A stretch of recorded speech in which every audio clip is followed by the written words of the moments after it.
kasih kepada Bapak Ibu sekalian sudah datang pada acara hari ini, di mana merupakan acara penyuluhan bagi para petani yang ada di Desa Witan, Kecamatan Desa Witan, Kelurahan Sawitan, Kecamatan Bukit, Kabupaten Magelang, mengenai kesuburan tanah, yang mana lebih tepatnya untuk memberikan pemanfaatan lahan agar lebih produktif tanpa harus menambah luas lahan.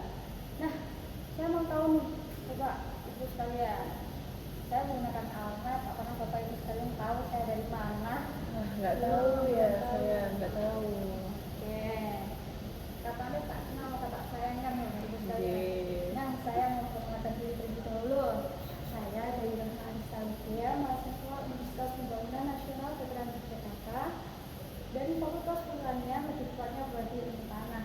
Di sini saya akan belajar dengan Bapak Ibu sekalian mengenai kesuburan tanah yang ada di lahan Bapak Ibu sekalian. Dimana tadi saya ketika berangkat melihat sawah-sawah yang ada di sini itu sepertinya harus lebih diproduktifkan lagi, karena dilihat memang kesuburan tanah di sini tuh sangat-sangat cocok untuk beberapa tanaman yang nantinya akan meningkatkan hasil Bapak Ibu sekalian dan untuk menumbuhkan ekonomi Bapak Ibu sekalian. Gitu. Di sini kita sama-sama belajar ya Bapak Ibu. Nah, oke, Bapak Ibu sekalian, saya mau tanya dulu nih sebelum masuk ke materi inti, dimana di sini siapa yang belum memaksimalkan lahan pertanian Bapak Ibu sekalian, ataupun di lahannya itu masih ada tempat-tempat kosong yang seharusnya bisa diisi oleh tanaman-tanaman lain. Oke, cukup banyak ya Bapak Ibu sekalian. Nah, itu tuh sebenarnya memiliki peluang besar Bapak Ibu, dimana kadang kita tuh tidak sadar lahan itu tuh masih bisa bekerja lebih keras untuk kita, dimana nantinya ketika lahan itu kosong diisi dengan tanaman lain, nantinya itu bisa menambah profit keuntungan dari panen yang bisa masuk ke kantong Bapak Ibu sekalian, entah itu 10%, 20%, 30% atau bahkan lebih. Nah, oleh karena itu dengan adanya lahan kosong perlu dimanfaatkan agar produktivitasnya lebih daripada sebelumnya. Perlu diketahui bahwasanya selama ini kebanyakan Bapak dan Ibu semuanya di sini hanya menanam satu tanaman saja pada satu lahan, benar kan? Iya, benar. Tadi saya ketika berangkat melihat di area persawahan itu cuma ditanam padi, jagung, dan itu pun rata-rata sama, nggak ada yang memiliki variasi-variasi.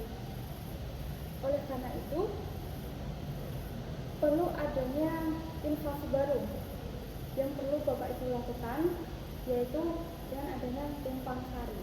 Tahu nggak sih tumpang sari itu apa? Belum. Wah, itu yang menjadi masalah selama ini, yang menyebabkan Bapak Ibu sekalian tidak memaksimalkan lahan secara maksimal. Jadi Bapak Ibu sekalian, bahasa gabungnya itu tumpang sari adalah menanam lebih dari satu tanaman dalam satu lahan. Kok bisa? Nah, jadi misalnya tadi kan di lahan sini kebanyakan hanya menanam satu tanaman saja, seperti padi ataupun jagung saja. Coba bayangkan Bapak Ibu, kalau semisal amit-amit mengalami gagal panen, itu kan kerugiannya sangat besar. Kan? Nah, kalau dengan tumpang sari itu misal salah satu mengalami kegagalan, satunya itu bisa memberikan sedikitlah keuntungan, bisa menyelamatkan Bapak Ibu sekalian agar tidak terlalu rugi. Seperti itu. Contoh metode dari tumpang sari itu misalnya jagung sebagai tanaman utamanya, selanjutnya kacang tanah itu sebagai tanaman pendukungnya. Jadi ketika Bapak Ibu menanam jagung, itu kan biasanya rangket-rangket ya Bapak Ibu, jagung semuanya. Nah, itu tuh bisa di antara sela-sela jagung kalian tanamilah kacang tanah ataupun di sekelilingnya sebagai pagarnya itu ditanami kacang tanah. Nah, sewaktu-waktu nantinya ketika Bapak Ibu sekalian mengalami gagal panen pada tanaman utama, si kacang tanah ini masih bisa dipertahankan Bapak Ibu, karena kan cara hidupnya gitu kan. Nah, kesimpulannya dalam satu lahan kita bisa untung 2 tanaman. Itu kan memberikan profit banyak kan bagi para petani gitu kan, Bapak Ibu sekalian. Oke, Bapak Ibu sekalian, sebelum kita masuk ke tumpang sari lebih lanjut, saya akan menjelaskan yang sederhana nih mengenai kesuburan tanah. Jadi, tanah yang baik itu adalah tanah yang gembur. Kenapa demikian? Karena satu, akar tanaman itu akan mudah masuk ke dalam tanah. Yang kedua, air bisa meresap dengan baik ke dalam tanah. Dan yang ketiga, udara atau oksigen itu bisa masuk ke dalam tanah. Jadi, kalau Bapak Ibu sekalian itu mencangkul, itu gunanya biar gembur, biar tanahnya itu lebih subur. Jadi kalau misal Bapak Ibu sudah melakukan itu, berarti Bapak Ibu sekalian sudah melakukan cara agar tanah itu jadi lebih gembur, lebih subur seperti itu. Nah, misal nih, kalau tanahnya padat, itu kan akar sulit berkembang, akar tanaman sulit berkembang. Nah, tanaman jadi kurang sehat. Karena hal tersebut, kacang-kacangan yang tadi sebagai tanaman pendukung itu bisa membantu tanah agar lebih gembur. Karena akarnya itu bisa membuka tanah, Bapak Ibu sekalian. Jadi secara tidak langsung kacang-kacang bisa membantu mencangkul tanah, bahasa gampangnya seperti itu. Terus tanah yang subur itu biasanya terdapat bahan organiknya. Nah, Bapak Ibu sekalian biasanya pakai apa nih? Pupuknya, pupuk kimia. Nah, itu. Bapak Ibu sekalian tadi kan Bapak Ibu pakai pupuk kimia. Kalau bisa dialihkan mulai sekarang menggunakan pupuk kompos atau pupuk kandang, biar tanahnya itu tuh terjaga sampai ke depan ke anak cucu Bapak Ibu semuanya. Seperti itu. Karena bahan organik itu tuh menambah kegemburan pada tanah Bapak Ibu. Terus lebih mampu menyimpan kadar air di dalam tanah daripada pupuk kimianya. Dan pastinya kalau pupuk organik itu tuh lebih kaya akan nutrisinya daripada pupuk kimianya. Ya walaupun rentangnya itu antara pupuk kimia dan pupuk kandang itu terlihat di waktunya. Kalau pupuk kimia lebih cepat, pupuk kandang itu lebih lama. Tapi kita melihatlah ke masa depan nantinya mengenai kesuburan tanah itu, Bapak Ibu sekalian. Nah, ini nih menarik Bapak Ibu. Kacang tanah maupun kacang kedelai, semisal Bapak Ibu sekalian minat untuk menjadikan kacang kedelai sebagai tanaman tambahan pada tumpang sari, itu punya kemampuan khusus, yaitu menambah unsur nitrogen pada tanah. Mengapa demikian? Nitrogen itu tuh perlu untuk pertumbuhan daun, warna daun, dan hasil panen tentunya.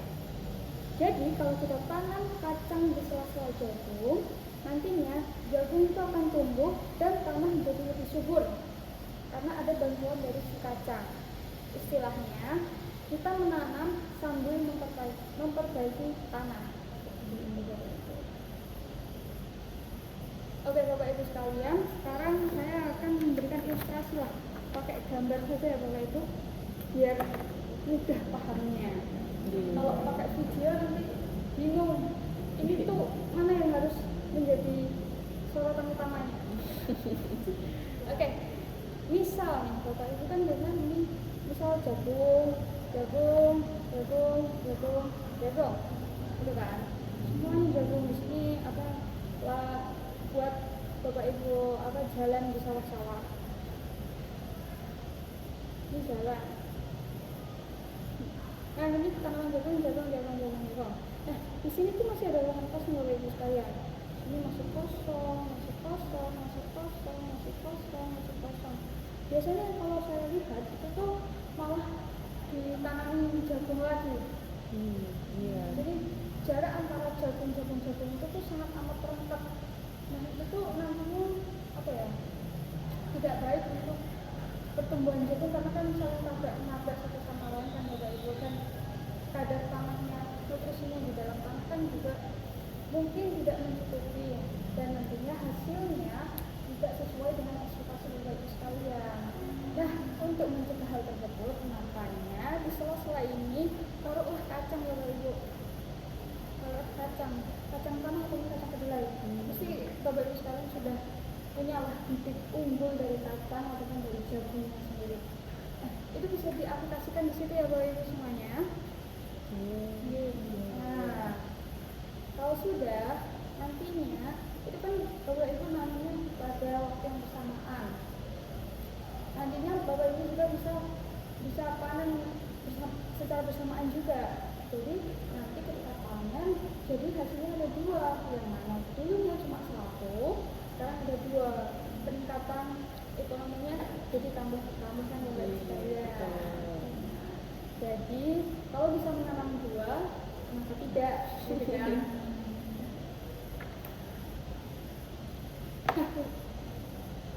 Tadi kan sudah tahu keuntungannya, mulai dari hasil panen yang jadi lebih banyak, terus risiko kerugiannya jadi lebih kecil Bapak Ibu sekalian, terus tanahnya itu menjadi lebih subur, terus lahan yang dimanfaatkan itu bisa secara maksimal, tidak ada lahan kosong lagi, dan juga pendapatan Bapak Ibu itu bisa meningkat antara 20-30% lah, yang bisa buat jajan anak cucunya mungkin.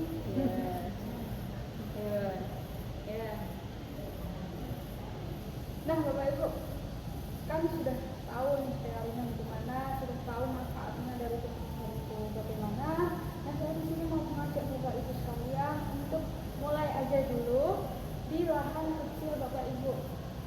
Nah nanti dilihatlah itu ketika masa panen apakah menghasilkan panen yang menguntungkannya itu lebih banyak dari panen-panen sebelumnya atau enggak.